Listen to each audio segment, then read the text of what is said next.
ዛሬ የዚህን ፌስ ማስክ አሰራር ነው ማሳያችሁ። ቤት ውስጥ በቀላል ነገር በትንሽ ነገር እንዴት መስራት እንደምትችሉ። አብዛኞቻችሁ ቲክቶክ ላይ ምናምን አይታችሁት ይሆናል፣ ግን ብዙ ልብ ያላችሁት አይመስለኝም። ግን እኔ ዛሬ ለሱ እንደመሰክርለት ነው የመጣሁት። በቀላል ነገር ነው ቤት ውስጥ መስራት የምትችሉት። በኋላ ላይ ውጤቱን አሳያችኋለሁ። በጣም ነው የምትወዱት። ፊታችሁ ላይ የምታገኙት ለውጥ በጣም ነው የምትወዱት። ወደ አሰራሩ እንሂድ። ፊቴ በጣም ጽድት ያለ ነው እንደምታዩኝ እና ምንድነው ለፊትሽ የምትጠቀሚው እያላችሁ ትጠይቁኛላችሁ እና ቤት ውስጥ ቀለል ያለ ቤት ውስጥ መስራት የምትችሉት ፌስ ማስክ ነው ማሳያችሁ። አብዛኞቻችሁ ቲክቶክ ላይ አይታችሁት ሊሆን ይችላል፣ ምክንያቱም ብዙ ሰው ሰርቶበታል እና እውነተኛነቱን በደንብ እንደሚሰራ ይሄ ፌስ ማስክ እኔም ላረጋግጥላችሁ ነው እና ዛሬ እሱን አሰራሩ እንዴት እንደሆነ እየተቀባሁት አሳያችኋለሁ ማለት ነው። የሚያስፈልጉን ነገሮች አንድ እንቁላል ለአንድ ሰው ከሆነ፣ ለሁለት ሰው ከሆነ ደግሞ በብዛቱን ጨምርበታለን። አንድ እንቁላል እና የሻይ ማንኪያ 2 የሻይ ማንኪያ የቡና ዱቄት ነው እና እንቁላል ደግሞ ቢጫውን ሳይሆን ነጩን ፓርት ብቻ ነው የሚያስፈልገን። ቢጫው እንዳይገባብን ቀስ ብለን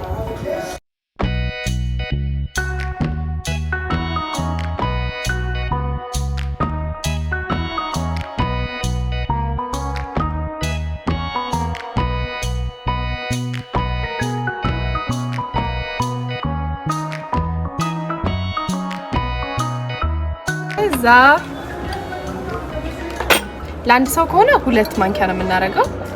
ለሁለት ሰው ከሆነ ደግሞ 2 ከግማሽ እናደርግበታለን።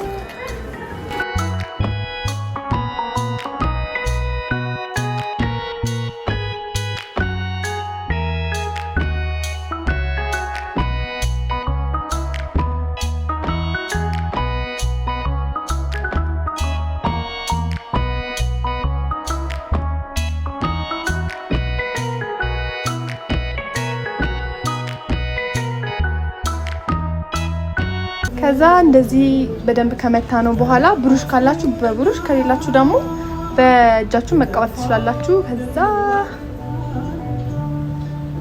እዚህ ያረጋችሁ ታችሁ ነው እንዴት አሪፍ እንደሆነ ስማው። ትንሽ እስኪደርቅ ድረስ ትንሽ ይቆያል፣ አንድ 40-30 ደቂቃ ምናምን። ግን ከዛ በኋላ የፊታችሁ ለውጥ እንዴት እንደምትወዱት ጽድት ነው የሚያደርገው።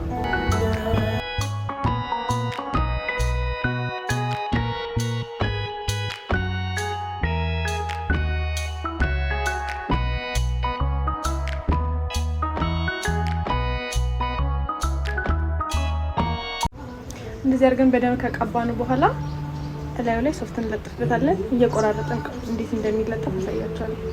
በደንብ ላይ ከደረስነው በኋላ ከዛ ሶፍታችንን እየቆራረጥን እንደዚህ እያደረግን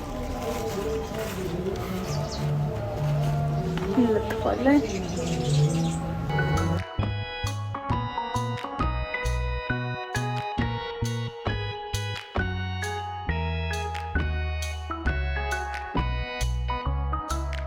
ሙሉ ፊታችን እንደዚህ እየቆራረጥን እንለጥፍበታለን።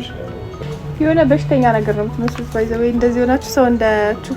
አያቴን ብዙ ጊዜ አስደንግጫታለሁ እንደዚህ ዞንኩኝ እያየችኝ። በኋላ ስናነሳ እንደ ፌስ ማስክ ላጥ እንዲልልን እንደዚህ እንደሚበታለን። የፊታችሁ ለውጥ በጣም ተወዱት። በደንብ ማውራት አልችልም፣ አፌን ይዘኛል። ዶንት ማይንድ ማይ ድምጽ። እንደዚህ እናደርጋለን። ስለዚህ ከፀሐይ ላይ ገብታችሁ ምናምን በቃ እንዴት ፊታችሁ ተንጣጣጣል ቅዝ እንደሚያደርገው you have no idea። ትንሽ እስኪደርቅ እንጠብቃለን። እንደዚህ ካደረግን በኋላ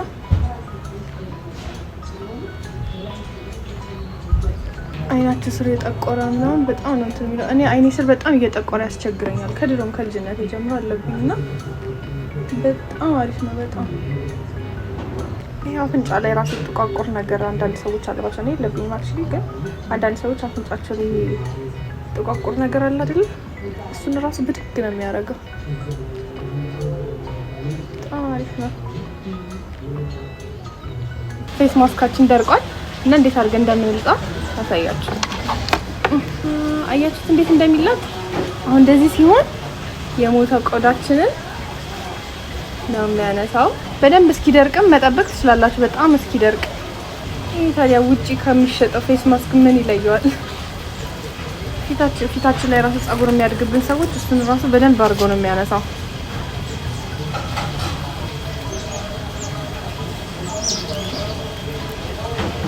በረንዳ ላይ ቁጭ ብለን እየቀረስኩ ያለሁት ግን ዝናብ እየመጣብኝ ነው። ሳምንት 2-3 እንኳን እንደዚህ ብናረግ ለፊታችን በጣም አሪፍ ነው። እኔ ለፊቴ የእርድ ሳሙና ነው የምጠቀመው which is good በጣም ግን እናንተም ባላችሁ ሳሙና መጠቀም ትችላላችሁ። እና ለፊታችሁ ሳሙና እንትን ስትሉ አንድ ሳሙና ከጀመራችሁ ሁሌ በዛ ብቻ ተጠቀሙ። ሳሙና ሲቀያየርበት ለፊት ራሱ ጥሩ አይደለም።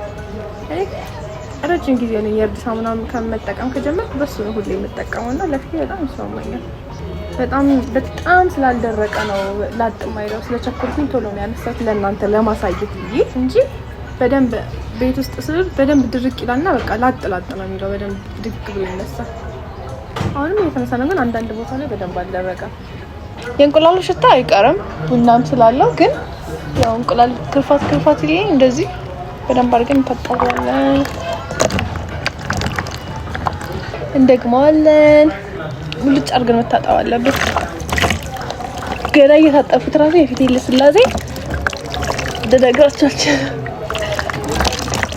ወይኔ ተቀበለ። ይሄን ነው ቤት ውስጥ ሰርቼ የምጠቀመው። ለፊቴ በጣም ነው የተስማማኝ። በእርግጠኝነት ብዙዎቻችሁ በጣም ትወዱታላችሁ።